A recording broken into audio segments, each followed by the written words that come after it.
Welcome to a summer of old-time radio.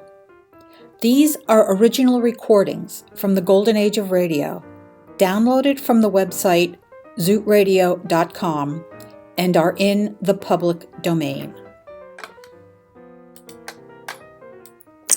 We have chosen to air these recordings in their entirety and unedited. Please be aware that some of the content, including the sponsors' commercials, may be objectionable or offensive to some, and we apologize in advance. The Bickersons was a series of radio comedy sketches that premiered in September of 1946 and lasted until August of 1951. Don Amici and Frances Longford starred as married protagonists who spent most of their time in a verbal battle together. First, as a brief sketch, it then became a long-running favorite and part of the Dream Time radio show. From Hollywood, it's Dream Time.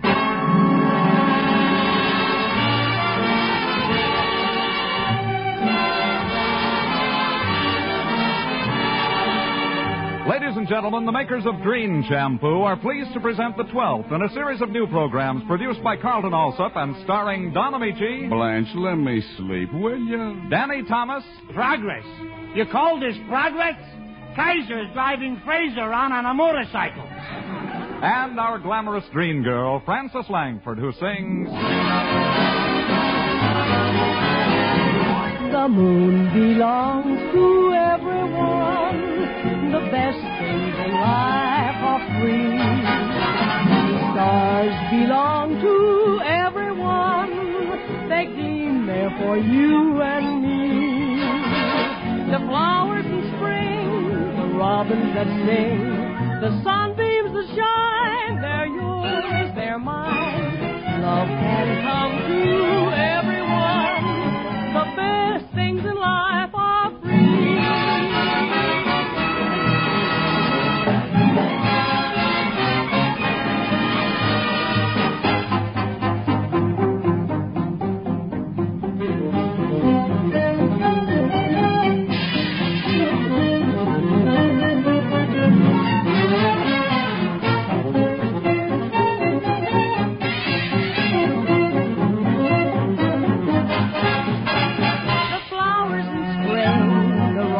That sing, the sunbeams that shine, they're always yours and mine. So love can come to everyone. The best things in life are free.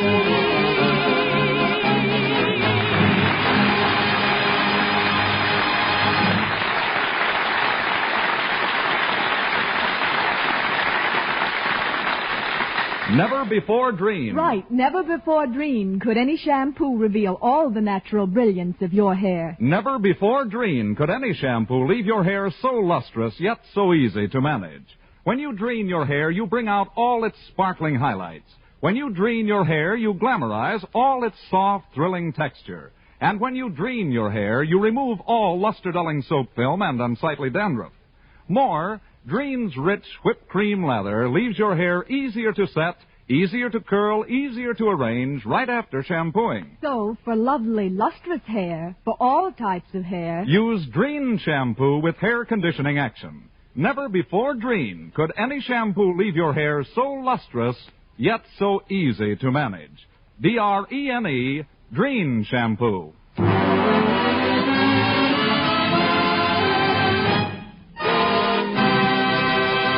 And now here is your host for the evening, Don Amici.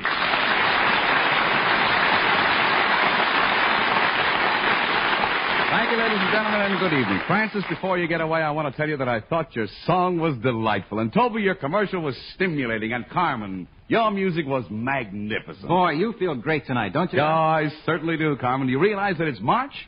The month that heralds spring? Oh, I just love March. Beautiful March. Me too. In fact, I'm looking forward to every month this year. Romantic April, delightful May, enchanting June, exotic July. Carmen, you've got the soul of a poet. No, I've got an Esquire calendar. Well, I hope you and your calendar are very happy together. But as for me, I have spring fever. And Francis, Yes, Don? I'd like to drop over to your house about 8:30 tonight. I'll put the top down on my convertible and Oh, then... I'm so sorry, Don, but I sort of half promised Danny Thomas I'd keep him company while he's experimenting with his new chemistry set. Oh, Francis, do you know what you're letting yourself in for? He won't pay any attention to you. He's had his eye glued to that microscope for 3 days now. 3 days? Yes, that poor soul is trying to outstare a germ. He hasn't got an ounce of romance in his body. Oh, I'm sure he has, Don. Did you ever notice his soulful round eyes? Did you ever see square ones? Why, as far as he's concerned, spring is just... Oh, there he is now. The germ must have won. Danny Thomas.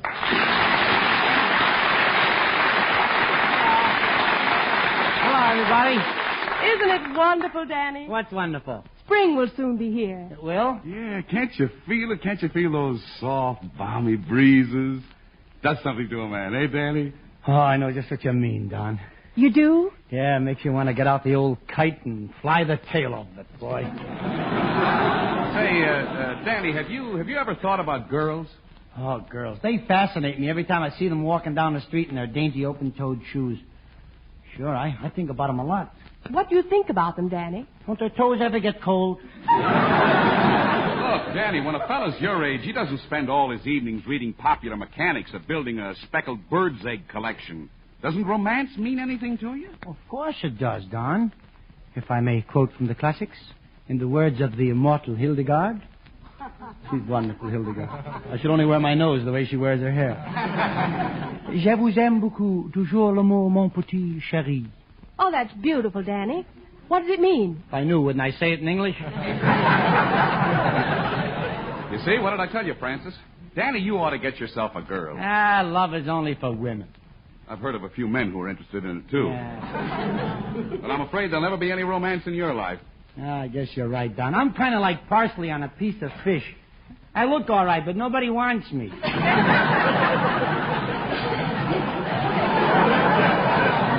Oh, I wouldn't say that, Danny. I'm sure there must be somebody. Well, yesterday I did have kind of a date with the girl next door. We went to the movies, and the three of us had a great time. The three of you? Yeah, me and my girl and the fella I brought along for her. You brought a fellow along for your girl? Yeah, she makes me. She's boy crazy. Obviously. He wasn't much of a fella, though. A little on the dumb side. The dumb side. Yeah, what a dope. He spends 75 cents to see a movie and wastes the whole evening hugging and kissing my girl. Your girl? That sounds a bit like an overstatement. Oh, no, it isn't, Don. She told me that her heart belongs to me. She did. It's just that the rest of her likes to go out with other fellas. Danny, maybe you better stick to your chemistry set. What do you mean? Oh, you're not with it. You're not on the ball. In everyday life, you're just not making any progress. Progress. You know why I'm not making any progress? Because I don't want to. Do you think this age of speed and tempo is good for you? Well, frankly, I never gave it much thought. Give it some thought, Don. Progress. Have you seen the new 1948 cars? No, but I'd like to buy one. I can't afford a used car. I'm serious about this. Things are moving too fast. You know, they say the two biggest features on the new cars are air brakes and unbreakable windshields. Now you can speed up to 200 miles an hour and stop on a dime. Then you press a special button, and a putty knife scrapes you off the windshield.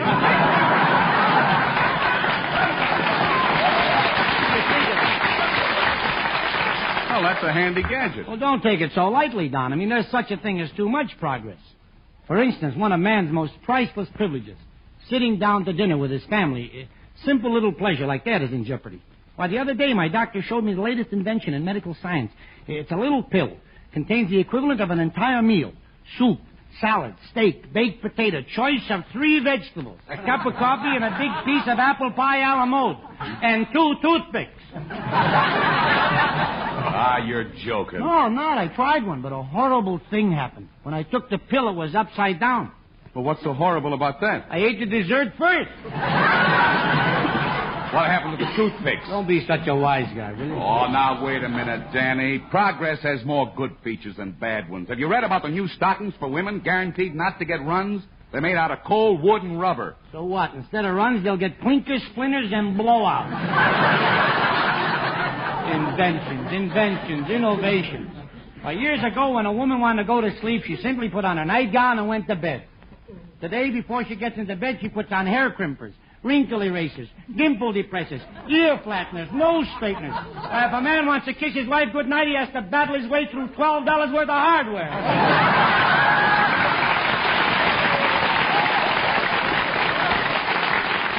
You know, Danny, you got me convinced. Let's both go back and play with your chemistry set. Now you're talking sense, Don. Progress is all right, but it has to be harnessed. Now, look, I'd like to show you my new formula. It'll revolutionize present-day living. What is it? Beverage. What's it made of? Liquid. A liquid beverage. Yeah, I'll tell you about it. Now, with study and forethought, and research and more thought, I have discovered something new. My magic elixir is a wonderful fixer of anything that's wrong with you. I'll bottle it and I'll attain fame. The whole world will honor my name. Drink Thomas Cola, and you'll whistle at the girls once more. If you're half alive and you're 95, Thomas Cola makes you feel like 94. Drink Thomas Cola. It has sparkle and it's cool and keen. I can't rave enough. You will love the stuff unless you don't like the taste of kerosene. Now, if you're looking drawn and you're feeling duller, you really have no excuse. Thomas Cola will give your cheeks some color. Purple, blue, and chartreuse. Drink Thomas Cola. Fill your glass and take a healthy slug. It's a real surprise, makes your spirit rise, while the rest of you just lies there on the rug. Thomas Cola. Listen to testimonials from all over the world. From Milan, Italy, we hear from Mr. Antonio Garibaldi Tommaso. Well, I tell you, I first tried Thomas Cola when I was 20 years old. And today, 10 years later, I'm very happy to say I am now 30 years old. Thomas Cola, that's for me. That's why I'm as happy as I can be. I drink wine until my top she blows. And with the Thomas Cola, I always wash my clothes. Thomas Cola. And now we hear from the Earl of Thomas, one of the leading literary lights of England, being interviewed. Milord, if you had your choice, would you select wine or Thomas Cola? Wine or Thomas Cola, you say? Well, milady, wine when aged in casks of choice oak pervades my spirit like exotic incense. 1,000 violins throb in my head. I am wafted in fleecy clouds to the seventh heaven above the seventh heaven. I respond to its delicacy of flavor with the infinite need that has existed throughout the eternities. Whereas, milady, Thomas Cola... Yes? Yes? Thomas Cola makes me burp. Thomas Cola. And now in Lower Africa, let's listen to Mr. Thomas himself addressing a group of natives. Ogla, Ugwa, Wambo, Bola, Zango, Bango, Thomas Cola. Kanza, Kango, Lava, Wa'o, Nickelback, Manda, Ba'o. Thomas Cola is a drink that you adore. If you're insured.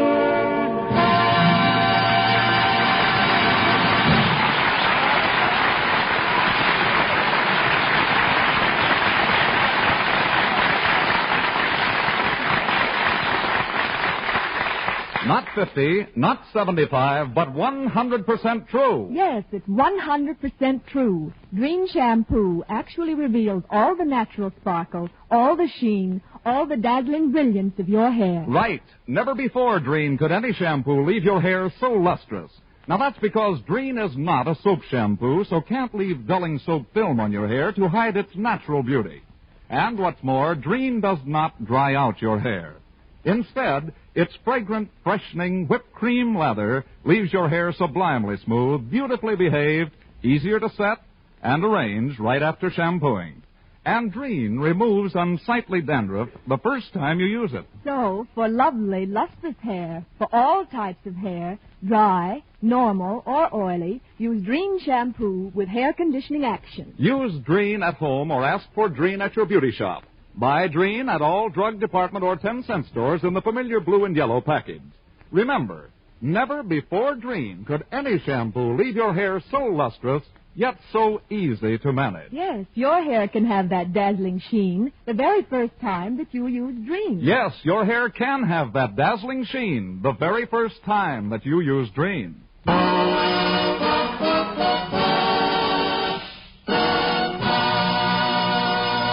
And now Don Amici and Francis Langford as John and Blanche Bickerson with Danny Thomas as Brother Amos in The Honeymoon is Over. And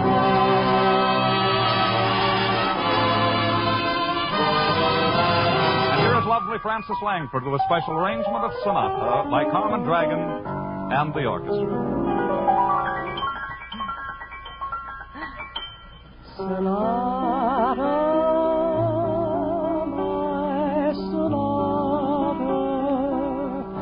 I hear your haunting theme, and I begin to dream. You linger, my sonata, in every reverie. You bring my love to me.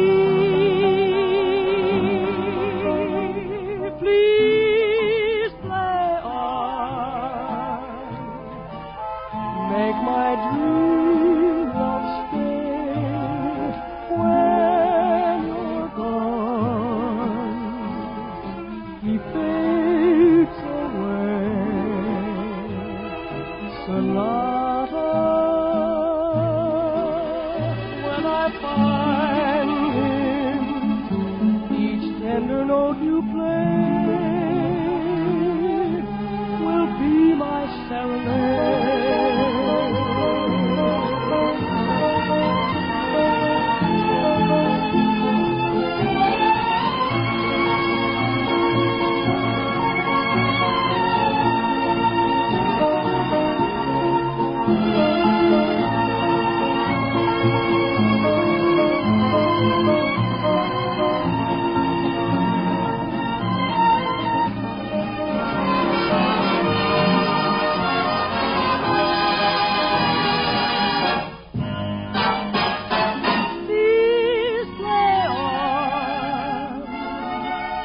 My dream of stay when you're gone, he fades away.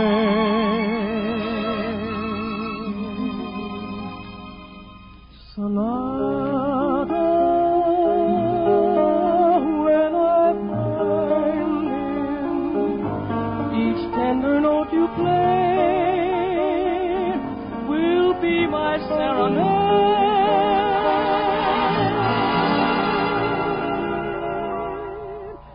So please play on my sonata.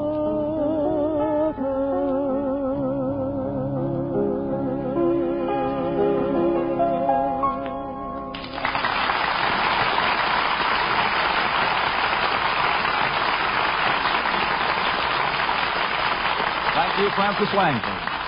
And now, as we promised you, Don Amici and Francis Langford as John and Blanche Bickerson with Danny Thomas as Brother Amos in The Honeymoon is Over, written by Phil Rapp.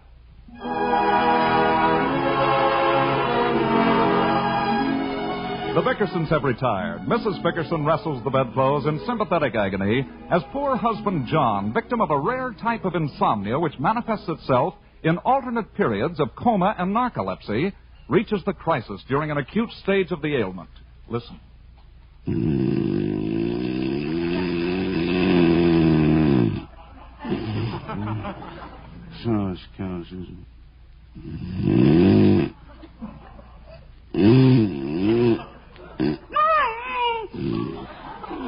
Oh, dear, now he's scaring himself to death.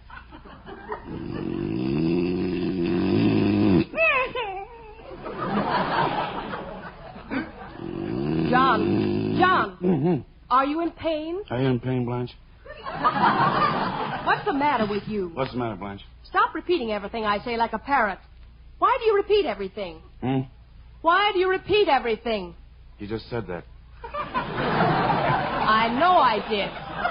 Why do you repeat everything? Keep repeating everything like a parrot. Very funny.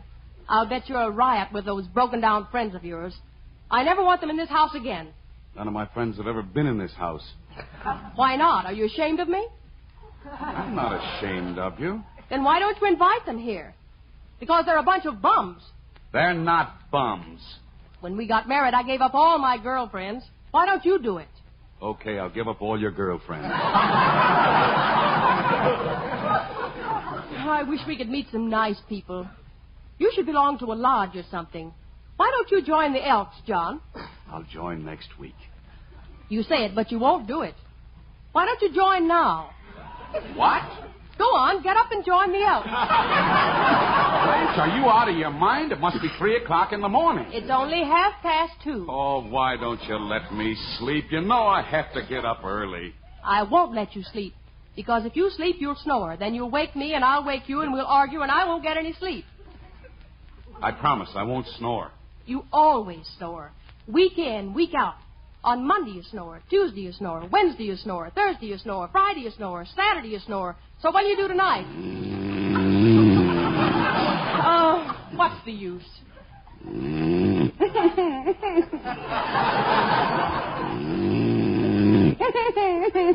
He's having that dream again. John, you said you wouldn't snore. Yes, dear. Turn over on your side. Yes, dear. Yes, dear. What'd you say, Blanche? I didn't say anything. That was an automobile backfiring. Oh. John, close the window. It's cold outside. If I close the window, will it be warmer outside? Oh, get up and close it. I'm freezing to death. Put a pan under it. I'll have the plumber in the morning. John, I have indigestion. I've never been so sick in all my life. All right, Blanche. I'm awake. Now, what's the matter with you? I don't feel good, John. Call the doctor. You don't need the doctor. I'll handle it. Where does it hurt you? Right here, in the pit of my stomach. It's a shooting pain, and it comes about every 5 minutes. How long does it last? At least a quarter of an hour. How can it last a quarter of an hour if it comes every 5 minutes? Don't yell at me. I'm sick. If I say the pain lasts a quarter of an hour, then it lasts a quarter of an hour. Okay. I think it's that dinner we ate at the Gooseby's. The fish disagreed with me. It wouldn't dare. I never want to eat there again. Every mouthful was poison. And the portions were so small. Why, you ate like you were condemned. Well, you have to be polite when you go to dinner. I wish we hadn't eaten anything. I'm suffering so. Call the doctor. Oh, now, don't get hysterical. It's just indigestion. I know how to treat it. I'll fix you some hot ginger ale and oatmeal.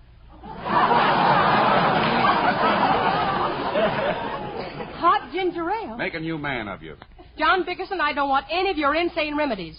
You treat me for indigestion, and I'll probably die of liver trouble. Listen, if I treat you for indigestion, you'll die of indigestion. Now, do you want me to help you or not? Not if you're going to yell at me like that.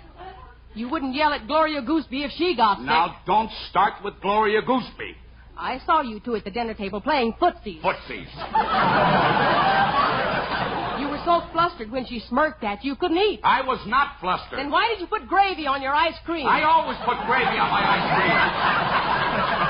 I love gravy on anything, and you know it. A likely story. Ah. And the gown that woman was wearing. She ought to be arrested.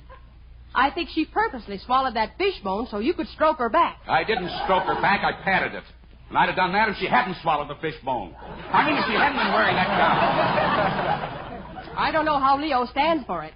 He's such a wonderful man, and Gloria's always playing stick around him just to get sympathy. A lot you care what happens to me. Every time Gloria gets a headache, Leo hugs and kisses her and fawns over her. Why don't you do that? I'm never there when she has a headache. I mean, why don't you fuss over me? Now, listen, Blanche. You're not sick, and you know it. Well, I'm depressed. You're going out of town tomorrow, and I'll be so lonesome I'll die. I'm only going overnight. I'll be back on Tuesday. If you cared for me, you wouldn't leave me. I'm not leaving you. I have to go on business, and I won't be gone over 24 hours. Suppose a burglar breaks in the house and finds me. It'll serve him right. Now let me sleep. Please, Blanche. I have to make an early train. We've never been separated before. I'm afraid absence will conquer your love. Oh, no. The longer I'm away from you, the better I'll like you. I don't like the way that sounded. Well, what do you want me to say? What do you want me to do? Say absence makes the heart grow fonder. Absence makes the heart grow fonder. That's the most stupid saying in the world. What? Look at what happened to Mel Shaw. He left his wife alone for 2 weeks, and now he's the unhappiest man alive. And you know why? She was still there when he came home. She was not. Louise got lonesome, and she ran off with the upholsterer. When Mel came home and found out what happened, he went right out and got so drunk, they had to take him to a sanitarium. Why, he ought to be ashamed of himself. Why? A man should wait at least a week before celebrating. Good night. Don't be so smart. You might come home and find things changed, too. Mm-hmm. Go on. Stay away from home for a month. Stay away for years. See if I care. I'm only going for one day. Run all over the country. Go to Europe. Never let me know where you are. Just keep me sitting here wondering whether you're alive or dead. Blanche. Why don't you write to me, John? Now listen to me, Blanche. You have only one object in mind, and that is to keep me awake. I just want you to tell me you love me. I love you. Now, are you satisfied? How much do you love me? How much do you need?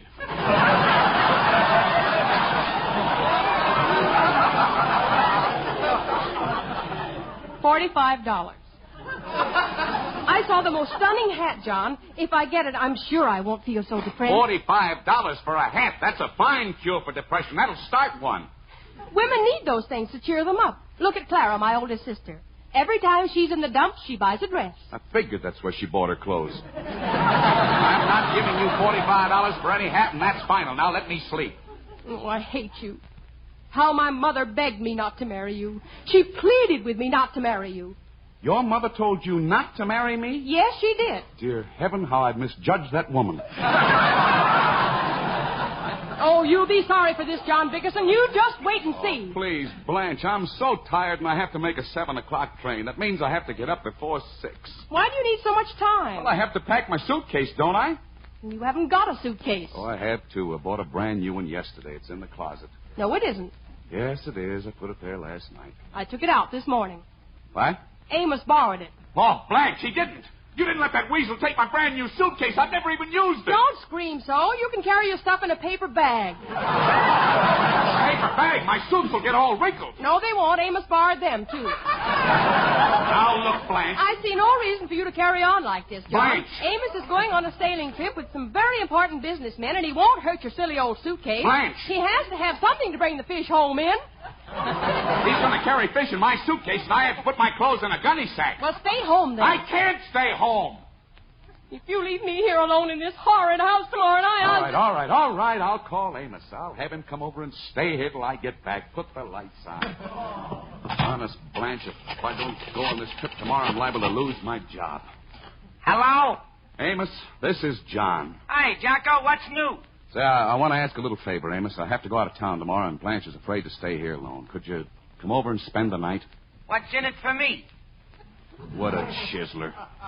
Is it worth a double sawbuck, Jacko? Okay, $20. And all the bourbon I can drink? All the bourbon you can drink. And can I bring a couple of friends over? Bring some friends. Take a note. You won't back out, Jacko. I give you my word of honor. Okay, I'll be over tomorrow. Wait, Amos, when you come over, you might bring my new suitcase with you. I might bring it, but I won't. Because I already hocked it. Good night, Jacko. Ooh, how I hate that man. See what you make me go through just because you pretend you're scared to be alone? I'm not going to be alone. What? Mother's coming over to stay for the rest of the year. Good night, John.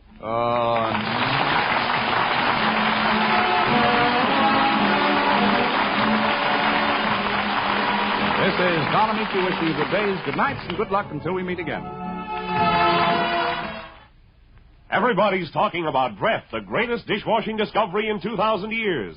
Dreft, D-R-E-F-T, Dreft. Procter & Gamble's sudsing miracle that gets dishes so clean they shine even without wiping. Yes, it makes even glasses sparkle like jewels. Dreft simply can't leave any streaks on dishes the way all soaps do. Why, with Dreft, your nicest glassware positively shines. Dreft is kind to your hands, too. Get Dreft in the bright green package. That's D-R-E-F-T, Dreft. Remember, never before Dreen, yes, never before Dreen could any shampoo reveal 100% of the natural luster of your hair. Listen next Sunday for another pleasant half hour with Don Amici, Danny Thomas, Francis Langford, Carmen Dragon, and his orchestra.